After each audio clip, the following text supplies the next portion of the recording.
I will grant, Rings of Power Season 2 is more streamlined, but after 2 seasons, we've had more than enough time to see their setup and their payoffs are coming up empty. Rings of Power has a character problem generally, and a villain problem specifically. This is going to take at least 3 parts, so stay a while and listen. You can blame my sporadic video production on my friend for getting me into Warhammer 40k, so I'm back from the land of many paints and hundreds of dice throwing. So let's talk about Season 2 of Rings of Power. Season 1, I tried very hard to like it, tried to keep an open mind. Season 2 is where things fell apart for me. And I'll grant, we don't know the end result fully yet, but we have enough story now to see build up, climax, and payoff, that they're starting to cash in some of those checks. And those checks are bouncing. To analyze Season 2, I must talk about both seasons as a whole, and this video will lay down a number of character concepts as a foundation. The first poorly written villain to analyze, Gil-galad. Yes, you did not mishear, Gil-galad.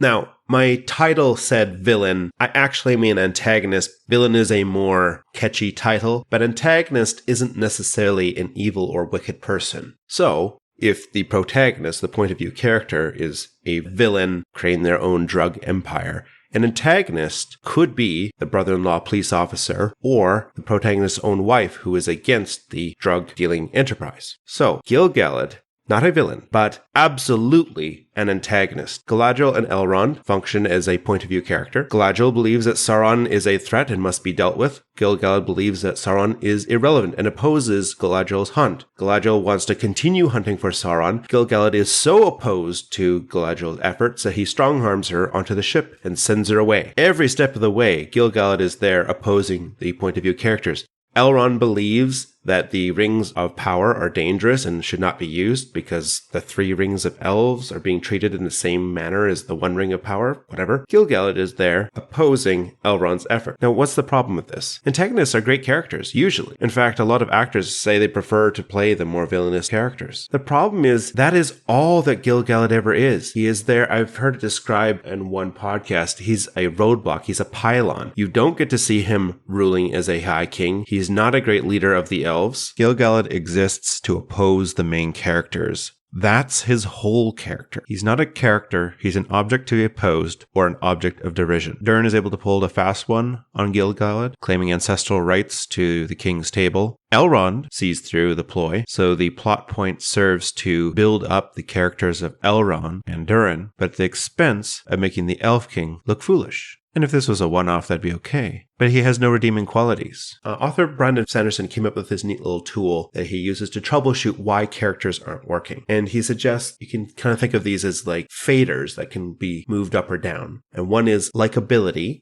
Second is, are they skilled or highly competent in something? And the third is proactive. To what extent are they going out and deciding to do things as opposed to life happens to them they're reacting to? So for instance, you could have a low skill and highly reactive, low proactive character, but they're very funny. They're highly likable. That's still a good character. That's your Pippin at the beginning of The Lord of the Rings. The humor that he brings to the story carries him through. Now, when the humor doesn't work, for a lot of people, this is Jar Jar Binks, then there's nothing about that character that people like and becomes very irritating. Or the classic, give a character a pet to take care of. John Wick, a man who loves a dog. We like him. Russian mafia, kills dog. We hate them. They can be overplayed, like the soldier that starts talking about his girlfriend too much. Best believe they're about to get shot, but in general, they're fairly effective. So that likability slider matters a whole lot. By contrast, you can have a hyper-competent character with low likability in the sense that they are doing very evil things. This is a classic villain. So then this is a tool, not the only tool, that can be used to analyze why a character isn't working. Are they too incompetent? Give them a useful skill. Are they too passive? Increase their proactivity. Make them make plans, or do you need to increase the likability? It's a way of thinking about your character to see what is and is not working. So Gil-galad, he is not proactive. He is stuck in his kingdom and he does nothing. We do not see him go about ruling his kingdom, protecting his kingdom. He's incredibly passive, demonstrates no proactivity of defending his kingdom. Somehow all trade and communication is cut off from one of his key allied cities, and he just doesn't notice for a while. I think a really big missed opportunity is with the healing of the lands with the ring, if that's what they're going to do with it.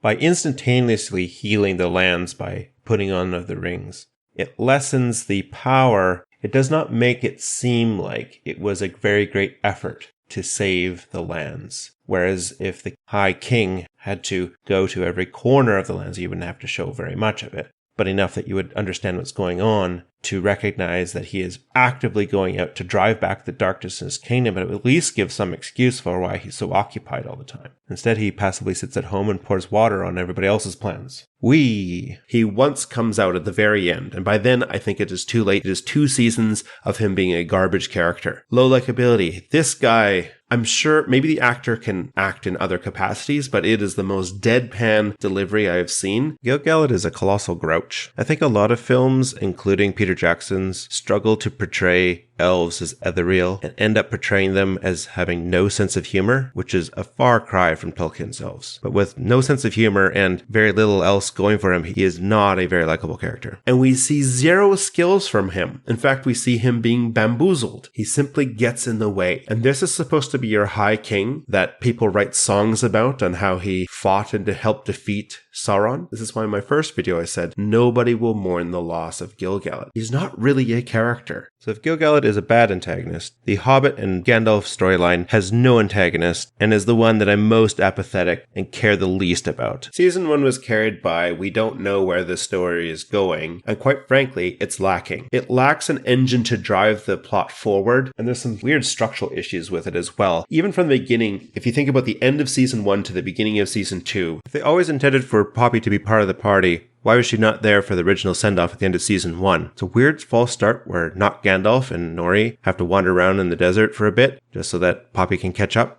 It's just a waste of time. And then to do what? Clearly they felt the need for there to be 2 hobbits in this storyline. I guess it's more believable that 2 hobbits are able to drag a giant wizard across the desert. We get a romance out of the blue. I mean, Hollywood is pretty notorious for their whirlwind romances, but this one really came out of nowhere.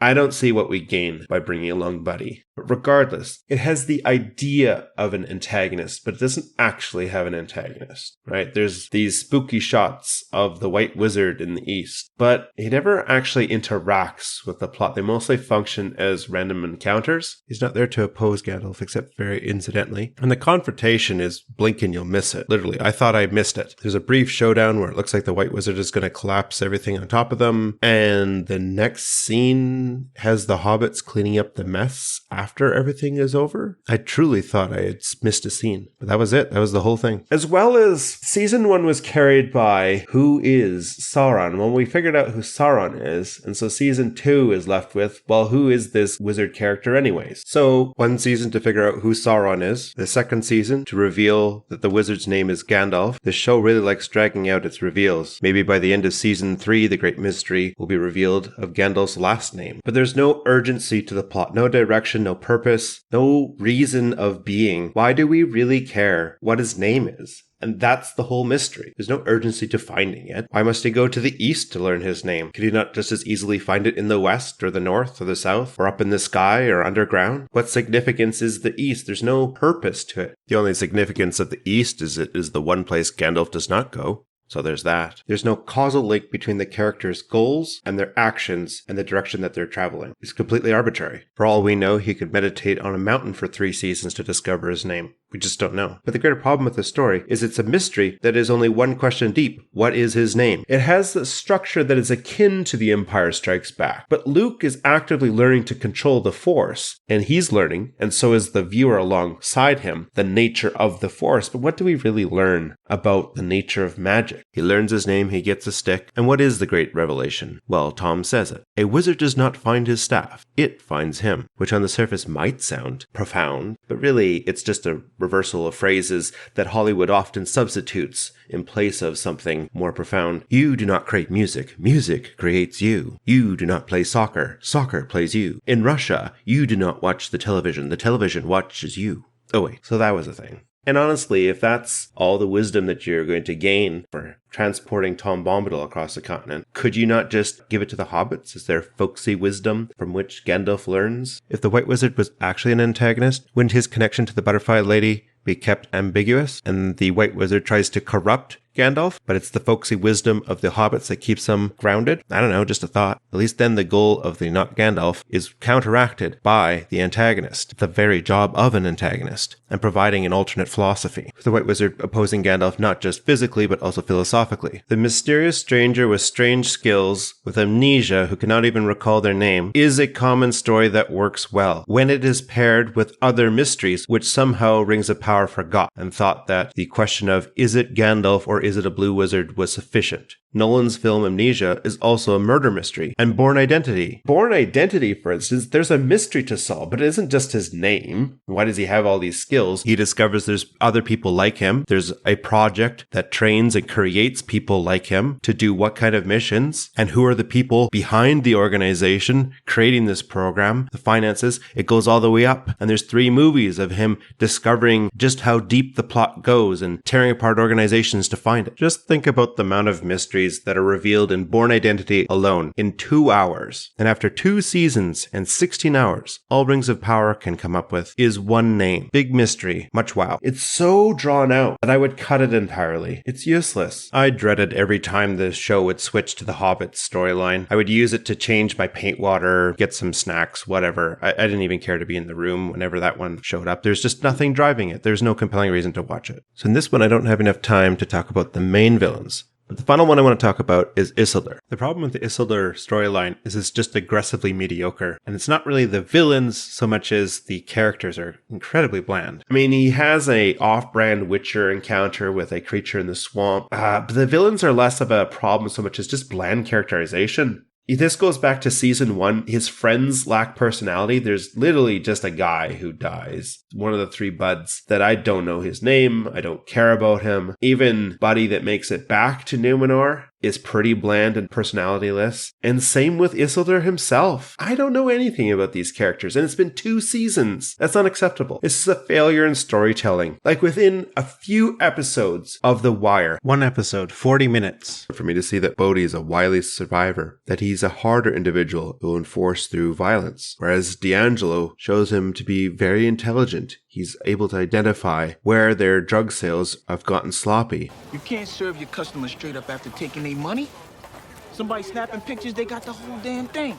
So this increases his competency, but he's too much of a decent human being stuck in a violent world of gangs for him to succeed. He has a skill set to succeed, but lacks the killer instinct, and this will lead to his eventual downfall. Well, ultimately, he'll lose the trust of his superiors. Or a minor character like Bubbles. We see very quickly he's someone who schemes, but it doesn't take long for us to understand his motivations. That he's willing to pay back the gang members because they assaulted his friend. Or later on, as he goes on a more redemption arc, as he feels guilt over his friend who OD'd. In just a handful of episodes, The Wire captures the story, the motivation, the background of these characters. Like, The Wire is bursting with personality in just a handful of episodes that takes the Rings of Power 2 seasons to do a 10th of the work that The Wire does. It's just not good TV. Never mind fantasy. Just TV in general. I'm not expecting Tolstoy or Dostoevsky here. Just pure cinema TV. And I'm not just cherry picking from the very best. Been recently watching SAS Rogue Heroes.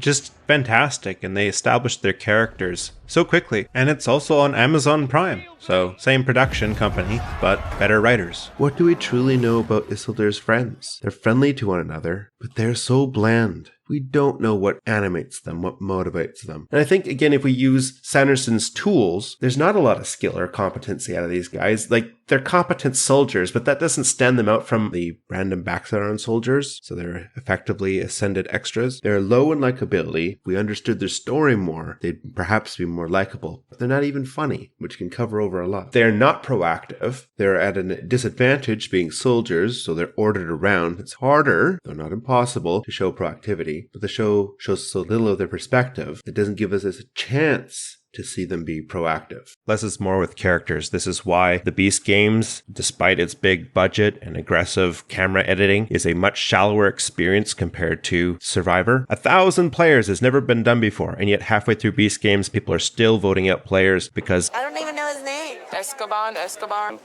is nothing personal. I just don't know you that well. and Jimmy has to tell us that these people were friends. I don't know enough about the players to care when they get voted out. In the same way, when buddy number 2 dies in Rings of Power, I just don't know enough about him to be emotionally invested in him when he dies. All the aggressive camera work in the world and the biggest budget between Beast Games or Rings of Power just can't save it. Whereas in Survivor, we know the alliances that have formed and the counter alliances, and when they go to council, and we can see that the girls' alliances managed to convince Eric to give up the immunity idol, and we know the delicious irony that they're intending to vote him out. We know their motivations. We've seen and experienced the story. We don't need Jimmy to narrate and tell us the story. In Season 2, Rings of Power continues to suffer with the too many characters separated by too many different plot lines in too many different locations. As for Season 2, Isildur, I mean, he's okay for most of it, I guess. He shows he's handy with the sword. He fairly quickly gives up on his plan to rejoin the Númenóreans and is helpful to other people, but doesn't seem to make a lot of plans, so much as join other people's plans. And the killer for me at the very end, so his likability for me is quite low, and then his defining action at the end is about to steal someone else's wife. And it's like, what does he even think on the subject? We get so little from his acting. Is he conflicted with his moral upbringing versus stealing a woman from a married man?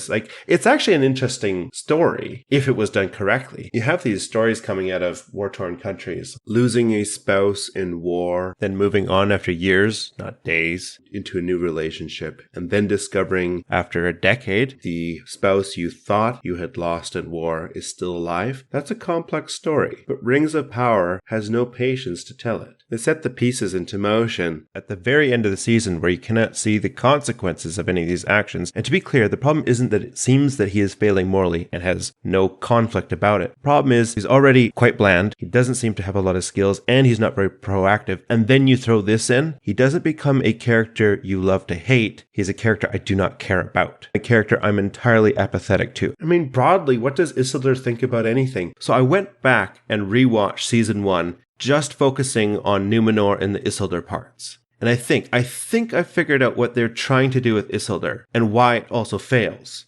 But I need a whole separate video just to deal with Númenor itself. Having laid the groundwork on character concept, part 2 we will analyze the incompetence of Ar-Pharazôn and the Númenor plotline, and then deal with the main reason why Season 2 fell apart. So tune in for next time, hopefully not a half a year from now. I'll try to paint a few less models. Love it.